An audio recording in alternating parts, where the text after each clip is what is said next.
नमः शिवाय। Another round. Another round.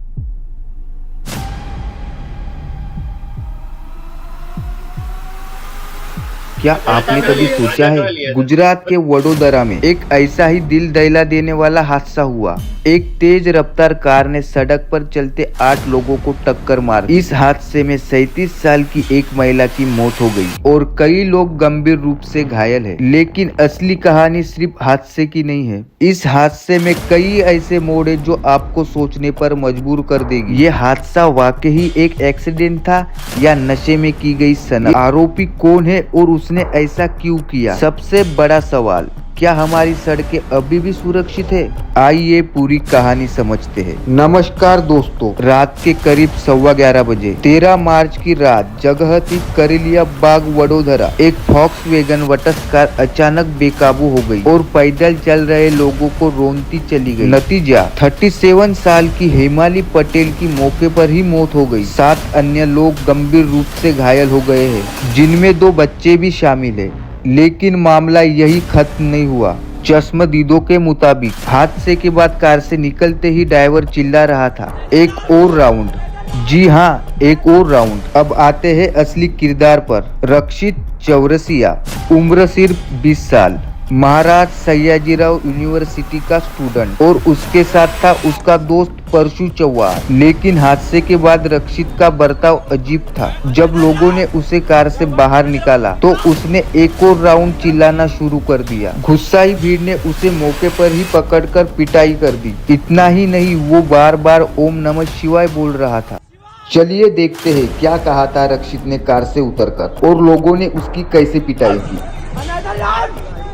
Another round. Another round.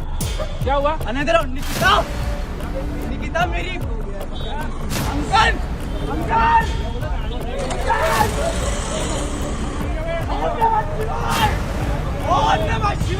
यहाँ से कहानी और दिलचस्प हो जाती है। पुलिस जांच में सामने आया है कि रक्षित ने हालांकि दहन के दौरान भांग का सेवन किया था। सीसीटीवी फुटेज में उसके हाथ में एक बोतल भी दिखी है, यानी नशे की संभावना को नकारा नहीं जा सकता, जिससे साफ होगा कि उसने शराब या किसी और ड्रग्स का सेवन किया था या नहीं। लेकिन सोचिए, एक कानून का छात्र जिसे कानून की रक्षा करनी चाहिए, वही कानून की धज्जियां उड़ा रहा है।